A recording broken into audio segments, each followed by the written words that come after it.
என்னுடைய பாசத்திற்குரிய அன்பு நேயர்கள் அனைவருக்கும் மனமார்ந்த இனிய வணக்கம்.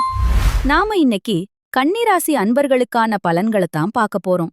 நம்ம வீடியோ பதிவுக்குள்ள முழுமையா போறதுக்கு முன்னாடி எப்பவும் போல நம்ம இஷ்ட தெய்வமான அந்த அழகன் முருகப்பெருமான மனதார ஒரு நிமிஷம் கண்ண மூடி வணங்கிட்டு வீடியோ பதிவுக்குள்ள போயிரலாங்க. ஓம் முருகா போற்றி, ஓம் முருகா போற்றி, ஓம் முருகா போற்றி. என்னை காக்கும் அன்பு தெய்வமே, முருகனே போற்றி. கண்டிப்பா நல்லதே நடக்கும். என் மக்களுக்கு இனிமேல் நல்லது மட்டும்தான் நடக்கும். பொதுவாவே இந்த கன்னிராசிக்காரங்கள பத்தி சொல்லணும்னா, மாறி மாறி எவ்வளவுதான் உடம்ப வருத்தி உழைச்சாலும் அதுக்கு ஏத்த ஒரு அங்கீகாரம் கிடைக்காத ராசியா பாவம் இவங்க இருக்காங்க. என்னதான் மதிப்பு இல்லாத ஒரு ராசியா இவங்க இருந்தாலும் பரவாயில்ல. பாசத்துக்கும் உண்மையான நேசத்துக்கும் கட்டுப்பட்டு தங்களுக்குள்ள இருக்கக்கூடிய துன்பத்தையும் கஷ்டத்தையும் வெளியே யார்கிட்டையும் சொல்லாம மறைச்சிக்கிட்டு வாழ்றவங்க. அது மட்டும் இல்லாம வாழ்க்கையில எவ்வளவோ அசிங்கத்தையும் அவமானத்தையும் சந்திச்சாலும் அதை எதையுமே வெளிப்படுத்தாம நாம அசிங்கப்பட்டாலும் பரவாயில்ல, தனக்குன்னு இருக்கக்கூடிய தன்னுடைய உறவுகளை காக்கக்கூடிய ஒரு உத்தமமான குணம் கொண்டவங்களா இந்த கன்னிராசிக்காரங்க இருக்காங்க. இப்படிப்பட்ட என் அன்பு கன்னிராசி நேயர்களே, இந்த மாதம் உங்களுடைய கிரகநிலை அமைப்பு எப்படி அமைஞ்சிருக்கு அப்படின்னு நாம இப்போ தெளிவா பார்க்கலாங்க. உங்க ராசிக்கு சுகஸ்தானத்தில கிரகங்களின் தலைவன் சூரிய பகவானும் புத்திகாரகன் புதன் பகவானும் அசுரகுரு சுக்கிர பகவானும் கூடவே செவ்வாய் பகவானும் அமர்ந்திருக்காங்க. அதேபோல ரணருண ரோகஸ்தானத்தில சனி பகவானும் ராகு பகவானும் சஞ்சரிக்கிறாங்க. பாக்யஸ்தானத்தில மனோகாரகன் சந்திர பகவான் இருக்காரு. தொழில் ஸ்தானத்தில குரு பகவான் இருக்காரு. அயன சயன போகஸ்தானத்தில ஞானகாரகன் கேது பகவான் இருக்காங்க. இந்த கிரகநிலை மாற்றத்தின் மூலமாக இதுவரைக்கும் இருள் சூழ்ந்திருந்த உங்களுடைய வாழ்க்கையில ஒரு மிகப்பெரிய பிரகாசம் வரப்போகுதுங்க. இப்படி கிரகநிலைகள் மாறுறதால நமக்கு என்னங்க நடக்கப் போகுது, அதை எப்படி நாம நமக்கு ஏத்த மாதிரி லாபமா மாத்திக்கிறது அப்படிங்கறத பத்திதாங்க நாம இன்னைக்கு இந்த வீடியோ பதிவுல ரொம்ப விரிவா பார்த்து தெரிஞ்சுக்க போறோம். உண்மையிலேயே இந்த காலகட்டம் உங்க வாழ்க்கையில நீங்க கொஞ்சமும் எதிர்பார்க்காத பல திடீர் திருப்பங்களை ரொம்ப எளிதாக கொடுக்கக்கூடிய ஒரு அற்புதமான நேரமா இருக்குங்க. நீங்க மனசுல கனவு கண்ட பல நல்ல விஷயங்கள் இனி ஒவ்வொன்னா நடக்க பிரகாசமான வாய்ப்பிருக்கு. சுருக்கமா சொல்லணும்னா, கன்னிராசிக்காரர்களுக்கு இது ஒரு அற்புதமான ஜாக்பாட் அடிக்கக்கூடிய நேரமா இருக்கு அப்படின்னே சொல்லலாங்க.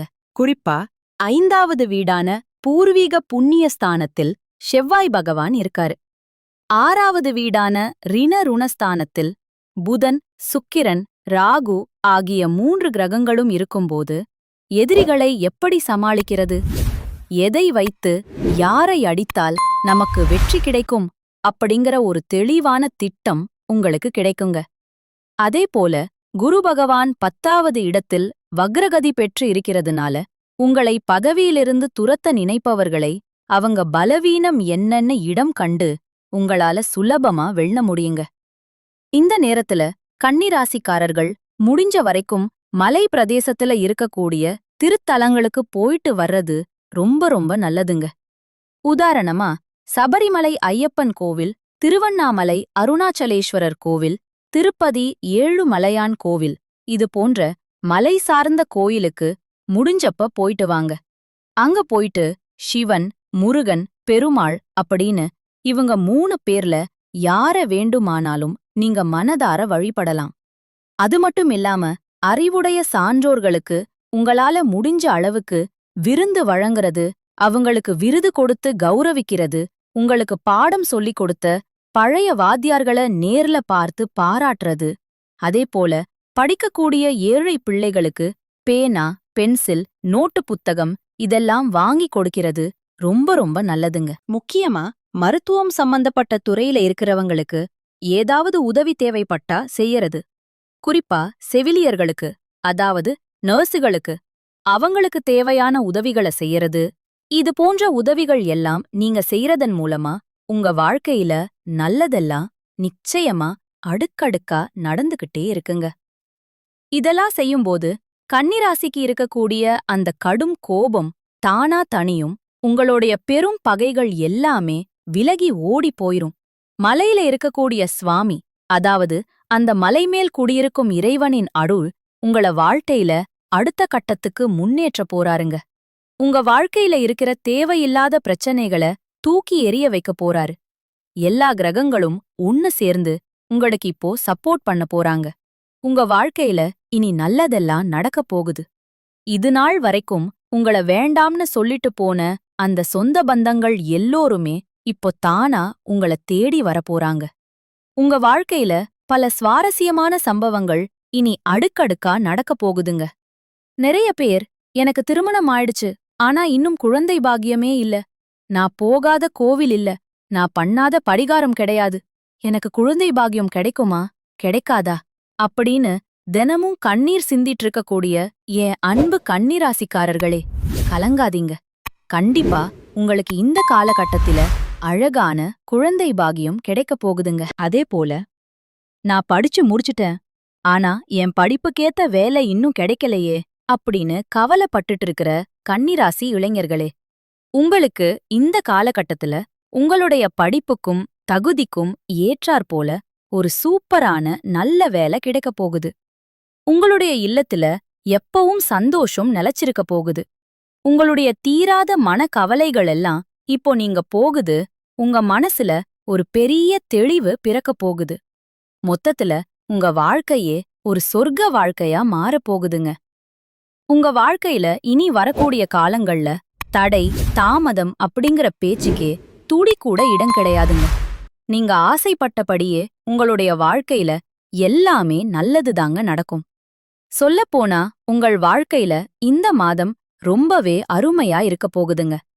உங்களோட நீண்ட நாள் ஆசைகள், கனவுகள் இது எல்லாமே ஒவ்வொன்னா நிறைவேற போகுதுங்க. உங்களோட மனசுல தெளிவு அதிகரிக்க போகுது. புதுசா ஒரு நம்பிக்கை பிறக்கப் போகுது. அடுத்தவங்க இவனால செய்ய முடியாது அப்படின்னு சொல்லி ஒதுக்கி வச்ச காரியத்த கூட நீங்க அழகா திட்டம் தீட்டி முயற்சி பண்ணி அந்த காரியத்துல நீங்க மிகப்பெரிய வெற்றி அடைய போறீங்க. உங்களுக்கு இருந்த பழைய கவலைகள் எல்லாமே மெதுவாக குறைய போகுது. குடும்பத்துல ஒற்றுமை ஏற்பட போகுது. இதுநாள் வரைக்கும் இருந்த சண்டை சச்சரவுகள் எல்லாமே விலகப் போகுது. மனசுல நிம்மதி ஏற்பட போகுது. உடல்நிலை ரொம்பவே ஆரோக்கியமா இருக்க போகுதுங்க. நல்ல செய்திகள் உங்கள தேடி வரப்போகுது. தடைப்பட்ட வேலைகள் எல்லாமே சட்டுப்புட்டுன்னு நடக்கப் போகுதுங்க. பொருளாதார நிலை மெதுவாக உயரப்போகுது. உங்களுக்கு புதுசா சேமிப்பு செய்யும் எண்ணம் வரப்போகுதுங்க. உடல் சோர்வு குறைய போகுது. உங்களுடைய உறக்கம் இனி சீராக இருக்க போகுதுங்க. நல்ல மனிதர்களுடைய நட்பு தானா உங்கள தேடி வரப்போகுது. சமூகத்துல உங்களுடைய மதிப்பும் மரியாதையும் உயரப் போகுதுங்க. வேலை செய்யற இடத்துல பாராட்டு உங்களுக்கு கிடைக்கப் போகுது. புதிய வாய்ப்புகள் உங்கள தேடி வரப்போகுது. உங்களுடைய கற்றல் திறன், அதாவது கத்துக்கிற ஆர்வம் அதிகரிக்கப் போகுது. ஆன்மீகத்தின் மீது உங்களுடைய ஆர்வம் அதிகரிக்கப் போகுது. உங்களுடைய பயம் குறையப் போகுது. தன்னம்பிக்கை அதிகரிக்கப் போகுதுங்க. பழைய பிரச்சனைகளுக்கு எல்லாம் ஒரு நிரந்தர தீர்வு கிடைக்கப் போகுதுங்க. குடும்பத்தில மகிழ்ச்சி ஏற்பட போகுது. வீட்ல சுபகாரியங்கள் அடுக்கடுக்கா நடக்கப் போகுது. நீங்கள் செல்லக்கூடிய பயணங்கள் எல்லாமே உங்களுக்கு நன்மை தரக்கூடியதாக அமையப் போகுது. வீண் செலவுகள் எல்லாமே குறையப் போகுது. உங்களால நல்ல முடிவுகள் எடுக்க முடியுங்க. இதனால மன அமைதி கிடைக்குங்க. உறவுகளுக்கு இடையில புரிதல் அதிகரிக்கும். உங்களுடைய முயற்சிகள் கண்டிப்பா வெற்றி பெறுங்க. உங்களுடைய இத்தனை நாள் பொறுமைக்கான பலன் நிச்சயமா உங்களுக்கு இந்த காலகட்டத்தில கிடைத்தே தீரும். எதிர்பார்த்த உதவி தக்க சமயத்துல உங்களை தேடி வரும். எதிர்கால நம்பிக்கை அதிகரிக்கும். உங்கள் வாழ்க்கையில சந்தோஷம் நிலைச்சிருக்கப் போகுது. உங்களுடைய ஆசைகள், கனவுகள் எல்லாமே படிப்படியா நிறைவேறப் போகுது. உங்களுடைய வாழ்க்கையில இதுநாள் வரைக்கும் இருந்த அனைத்து கஷ்டத்துக்கும் ஒரு நல்ல தீர்வு கிடைக்கப் போகுதுங்க. பொதுவாவே மனிதனா பிறந்த ஒவ்வொருவருக்கும் ஆசை இருக்கதாங்க செய்யும். அந்த ஆசைகளை அடைய நாம நினைச்சா மட்டும் பத்தாதுங்க. முழு மனசோட நம்மளுடைய ஆசைகளை அடைவதற்கான வழிய ஒவ்வொரு நாளும் என்ன பண்ணணும்னு யோசிச்சு அதற்கான திட்டங்களை தீட்டி உழைச்சுக்கிட்டே இருக்கணுங்க. அப்படி உழைச்சா நிச்சயமா நம்மளுடைய ஆசைகள் எல்லாமே நிறைவேறிருங்க. உங்க வாழ்க்கையில இனி வரக்கூடிய காலங்கள்ல உங்களுடைய அனைத்து ஆசைகளும் நிறைவேறப் போகுது. அப்படி ஒவ்வொரு மனிதனுக்கும் இருக்கக்கூடிய பொதுவான ஆசை என்னன்னு பாத்தீங்கன்னா, 16 செல்வங்களையும் அடைந்து வாழணும் அப்படின்னு தான் ஒவ்வொரு மனிதனுடைய ஆசையும் இருக்குதுங்க. பணம் வேணும், பதவி வேணும், புகழ் வேணும், கௌரவம் வேணும் அப்படின்னு தான் ஒவ்வொரு மனிதனும் தினமும் வாழ்ந்துகிட்டு இருக்கான். அத நோக்கிய பயணத்தை தான் ஒவ்வொரு நாளும் மனிதன் வாழ்ந்துகிட்டு இருக்கான். ஒவ்வொரு நாளையும் ரசிச்சு வாழ்றது கிடையாது. எந்த ஒரு மனிதனும் போராட்டத்தில தாங்க இந்த உலகத்துல ஒவ்வொரு மனிதனும் வாழ்க்கையை வாழ்ந்துட்டு இருக்காங்க. நம்மளுடைய கன்னிராசிக்காரங்க எப்போதுமே சுறுசுறுப்பானவங்க, அனைவரையும் கவரக்கூடிய வசீகரமானவங்க. இவங்க அனைத்து கலைகளிலும் திறமை பெற்றவங்க. கடமை, கண்ணியம், கட்டுப்பாடு உடையவங்க. எப்போதும் புத்திசாலிகள். யாரிடம் எப்படி பேச வேண்டும், எப்படி பழக வேண்டும் அப்படிங்கறது இவங்களுக்கு நல்லாவே தெரியும். கணக்கு வழக்குகள்ல கில்லாடியாகவும் அதே சமயம் நேர்மையானவர்களாகவும் இவங்க இருப்பாங்க. கன்னிராசிக்காரங்க எப்பவுமே சோம்பேறி இல்ல. இவங்க தங்களுக்குள்ள இருக்கிற அறிவ சரியா வெளிக்கொண்டு வந்தா பெரிய பெரிய உயரங்களை அடையலாம். அடுத்ததா சூரியன், செவ்வாய், புதன், சுக்கிரன் ஆகிய 4 கிரகங்களும் 15ஆம் தேதியிலிருந்து 17ஆம் தேதிக்குள்ள ஒன்றாக கூடி கன்னிராசிக்கு பலவிதமான யோகங்களை தரப்போகுதுங்க. இதனால கன்னிராசிக்காரங்க வாழ்க்கையில நல்ல மாற்றங்கள் ஏற்படும். குறிப்பா 5ஆம் இடத்துல இந்த கிரகங்கள் இணைவதால் கன்னிராசிக்கு எல்லாமே நல்லதே நடக்கும். வேலை, சொத்து, குடும்பம் சார்ந்த பிரச்சனைகள் எல்லாமே நீங்கும். திருமண தடைகள் விலகும். வெளிநாடு செல்லும் வாய்ப்புகள் உண்டாகும். குரு வக்கிரம் அடைந்தா கன்னிராசிக்காரங்களுக்கு வேலை, சொத்து, உடல் நலம், திருமண வாழ்க்கை போன்ற பல விஷயங்கள்ல சின்ன சின்ன தடைகள் ஏற்பட்டிருந்துச்சு. கடந்த 2 மாதங்கள்ல வேலை இழப்பு, கடன் பிரச்சனை, குடும்பத்தில குழப்பம், நிம்மதியற்ற சூழ்நிலை இது எல்லாத்தையும் நீங்க சந்திச்சிருக்கலாம். ஜூன் மாதத்திலிருந்து நவம்பர் மாதத்துக்குள்ள வேலையில பிரச்சனை, கணவன் மனைவிக்குள்ள ஒற்றுமையின்மை, மனக்குழப்பம் போன்ற பல இன்னல்களை நீங்க அனுபவிச்சிருக்கலாம். ஆனால் இனி காதல் திருமணம், குழந்தை பாக்கியம், குடும்பத்தில் நிம்மதி ஆகியவை கன்னிராசிக்காரங்களுக்கு இனி உண்டாகப் போகுது. தாய் தந்தையரின் சொத்து பிரச்சனை தீரும். வீடு, இடம், வண்டி, வாகனம் வாங்கும் யோகம் உண்டாகும். வெளிநாட்டில் வேலை செய்றவங்களுக்கு நல்ல நேரம் நெருங்குகிறது. விசா பிரச்சனை சரியாகும். அங்க குடியுரிமை கிடைக்கும் வாய்ப்பு கூட இருக்கு. அரசாங்க ஊழியர்கள் மற்றும் அரசியல்வாதிகளுக்கு ஒரு பெரிய உயர்வு கிடைக்கும். கமிஷன், வியாபாரம், ஐடிஐ வேலை, வங்கி வேலை, ரியல் எஸ்டேட் போன்ற துறைகளில் இருப்பவர்களுக்கு நேரம் ரொம்பவே நன்றாவே இருக்குதுங்க. உங்களுடைய ஆசைகளும் கனவுகளும் நிறைவேறக்கூடிய மாதமாக உங்களுக்கு இந்த மாதம் அமைஞ்சிருக்குதுங்க.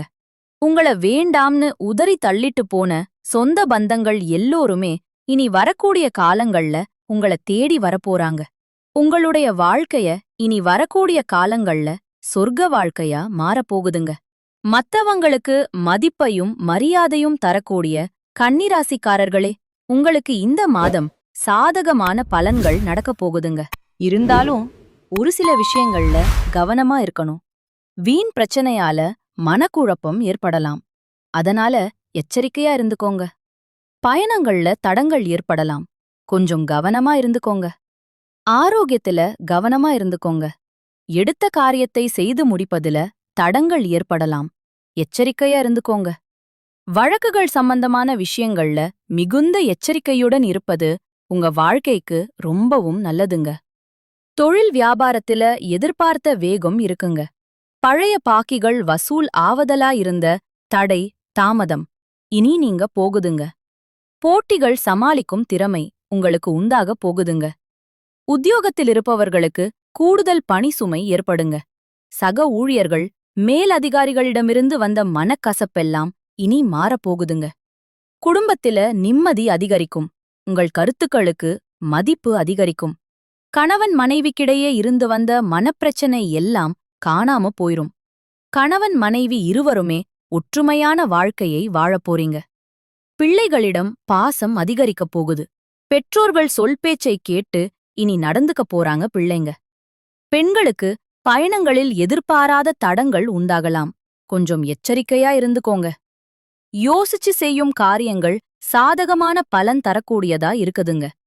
கலைத்துறையினருக்கு புதிய ஆர்டர்கள் விஷயமா வெளியூர் செல்ல நேரலாங்க. பழைய பாக்கிகள் வசூலிப்பதில நல்ல வேகம் காணப்போறீங்க. புதிய ஒப்பந்தங்கள் கையெழுத்திட நினைப்பவர்கள் அதற்கான ஆலோசனைகளில் ஈடுபடுறது நல்லதுங்க. அரசியல் துறையினருக்கு வேலைக்காக வெளியூர் செல்லக்கூடிய சூழ்நிலை ஏற்படுங்க. கொடுத்த கடனை திருப்பி வாங்க முயற்சி செய்வீங்க. வீண் வாக்குவாதங்கள் ஏற்படலாம். கவனமா பேசுறது நல்லதுங்க. நண்பர்களிடம் முக்கிய விஷயங்கள ஆலோசனை செய்யறதையும் அடுத்தவர் பற்றி பேசுறதையும் தவிர்ப்பது நல்லதுங்க. மாணவர்களுக்கு கல்வியில எதிர்பார்த்த முன்னேற்றம் கிடைப்பதில தடை ஏற்படலாம். அதனால கவனமா படிக்கிறது ரொம்பவும் நல்லதுங்க. மொத்தத்துல உங்க வாழ்க்கையில இதுநாள் வரைக்கும் தடைப்பட்ட அனைத்து காரியங்களுமே இனி வரக்கூடிய காலங்கள்ல தங்க தடையின்றி நடக்கப் போகுதுங்க. கண்டிப்பா நல்லதே நடக்கும். நல்லது மட்டும்தான் நடக்கும். நன்றி, வணக்கம்.